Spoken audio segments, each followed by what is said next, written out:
want to talk a second about biblical pride or even spiritual pride, because pride is one of the most cunning, deceiving things that we can encounter or be in agreement with. So, biblical pride is self-exaltation.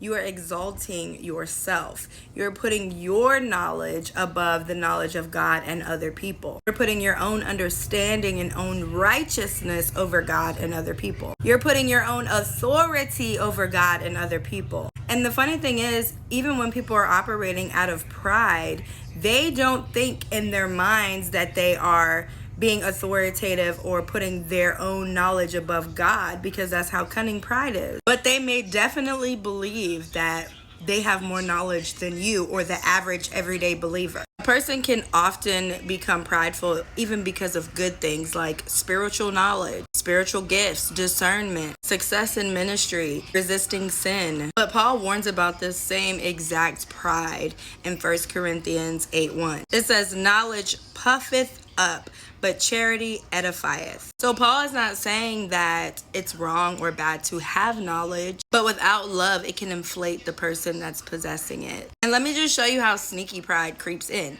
because it doesn't always start off that way. Like you're just so knowledgeable and you know everything. It can start by, oh wow, I know scripture, now I understand. Then it becomes, I know scripture better than they do. Then it can later manifest into something deeper and even worse by saying, oh, they don't understand scripture because they're spiritually immature. And then the result of that is, I'm not going to listen to nothing they have to say because ultimately they are spiritually immature.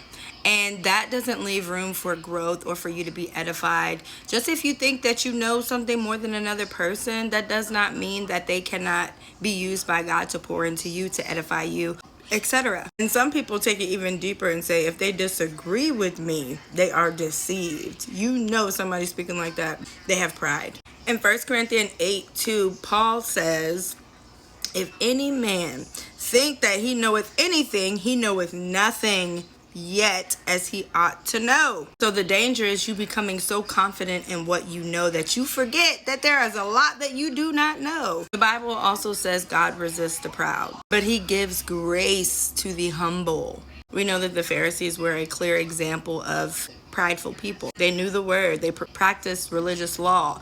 They also had the outward adornment, the holiness, the appear of holiness. But yet they denied and rejected Jesus when he was right in their face. And humility doesn't mean agreeing with everybody who you come across. Humility means that you are willing to examine yourself in the scriptures before God.